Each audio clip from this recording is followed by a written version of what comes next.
Obat Malas, Dosis Tinggi, Totalitas Mandiri adalah buku yang saya baca di pekan ini. Buku ini mengupas berbagai tips dan trik bagaimana sih mengatasi kemalasan sehingga menjadi pribadi yang lebih mandiri secara total. Penasaran seperti apa? Saksikan terus ulasannya.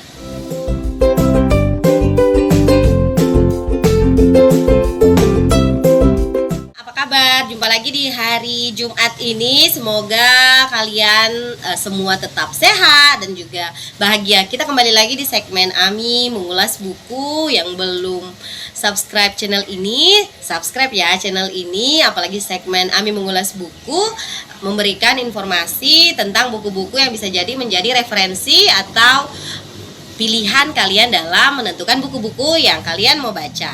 Nah, di pekan ini saya mengulas buku berjudul Obat Malas, Dosis Tinggi, Totalitas Mandiri, ditulis oleh Khalifah Bisma Sanjaya ya, yang merupakan nama pena dari Muhammad Nur, diterbitkan oleh Quanta Books di tahun 2020. Nah, sesuai dengan judulnya, Obat Malas, Dosis Tinggi. Buku ini mengulas berbagai tips dan juga trik untuk mengatasi kemalasan sehingga bisa menjadi pribadi yang mandiri secara totalitas. Nah, ada beberapa pembagian di sini. Pertama, tentunya akan dimulai dengan kata pengantar, lalu kemudian beberapa bab, dan diikuti di bagian akhir ada dynamic words atau kata-kata kata-kata motivasi untuk mendorong kita menjadi pribadi yang lebih mandiri dan terus bersemangat. Daftar isinya tuh seperti ini. Nampakkah? Semoga nampak ya bagian-bagiannya. Misalnya ada beberapa bab, jangan obes ya dik, lalu kemudian nyaman sampai ngantuk. Bab selanjutnya semua butuh proses. Bab selanjutnya winter coming sampai di bab ke-25 cinta hidup sederhana yang kemudian diikuti oleh dynamic words. Nah, saya ingin berbagi beberapa bab, misalnya nyaman sampai ngantuk. Di sini kita sering sekali, bukan kita ya, beberapa dari antara kita dan mungkin juga dominan di antara kita merasa nyaman dengan berleha-leha, berbaring-baring, ngechat, nge-scroll sampai lupa waktu hingga kemudian ngantuk dan tertidur. Padahal kalau kita bangun, melihat alam, melakukan hal-hal yang berguna akan lebih memanfaatkan waktu dengan baik dan tentunya memacu produktivitas. Jadi di sini sebenarnya bagian untuk memantapkan diri kita menjadi pribadi yang jangan hanya melihat kenyamanan itu, tapi sebenarnya bagaimana kamu menggunakan waktu bukan untuk nyaman tanda kutip hingga kemudian menjadi orang yang malas-malasan. Lalu kemudian saya mau share tentang bab masuk ke mesin perubahan. Nah, di bab ini diberikan contoh misalnya seorang perempuan yang dulunya malas kemudian tanda kutip dipaksa untuk masuk ke pesantren, dan seiring berjalannya waktu keluar dari pesantren si perempuan itu menjadi perempuan yang lebih rajin, hafalannya bagus, dan menjadi pribadi yang lebih mandiri dan lebih baik kepada orang-orang sekitarnya. Nah, mesin-mesin perubahan ini yang kemudian membentuk orang-orang. Banyak sekali mesin-mesin di sekitar kita yang bisa membentuk kita menjadi pribadi yang lebih mandiri. Tentunya ini juga harus tetap berdasarkan apa dari keinginan kita ya, bukan keterpaksaan. Lalu kemudian bab yang ingin saya bagi selanjutnya adalah tentang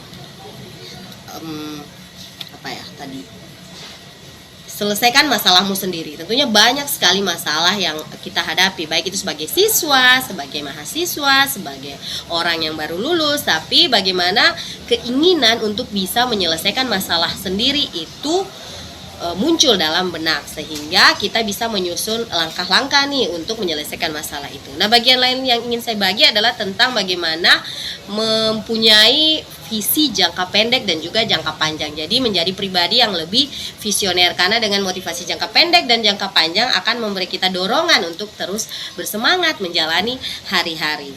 Nah, buku ini dari cerita-cerita saya tadi kan, gambaran bab-bab yang ada dalam buku ini, tentunya yang pertama sangat mendorong kita, memotivasi kita menjadi orang yang lebih mandiri, tidak bergantung orang lain, bahkan tidak bergantung kepada orang tua kita. Jadi ini di dalamnya diberikan contoh yang sangat bagus menggunakan kata-kata dik. Jadi seolah-olah sang penulis sedang berkata kepada adik-adiknya, dan memang buku ini sangat cocok untuk pelajar, untuk orang yang kuliah atau yang baru lulus kuliah atau fresh graduate. Lalu kemudian yang kedua, buku ini ditulis dengan font yang sangat menarik, bahasa yang mudah dicerna, dan juga pilihan warna dalam buku ini tidak monoton dan membuat kita asyik membaca lembar per lembarnya.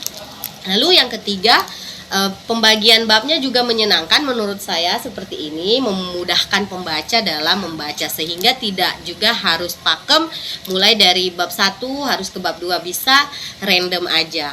Lalu yang keempat, contoh-contoh yang diberikan ini sangat dekat dengan kita, apalagi di sini banyak sekali percakapan ya, tanya jawab dari orang-orang, karena penulis ini adalah orang yang sering mengisi seminar atau coaching di berbagai bidang, tidak hanya kepenulisan tapi juga tentang parenting, komunikasi, dan tentunya memberikan semangat untuk generasi milenial. Nah, tanya jawab itu juga dituliskan di sini. Banyak yang bertanya, "Kak, saya masih SMA, bagaimana saya bisa memanfaatkan waktu? Kak, saya masih sekolah, bagaimana saya bisa menghasilkan uang sementara saya masih belajar? Kak, bagaimana kalau orang tua saya suruh saya belajar aja?" Dan ragam pertanyaan lainnya.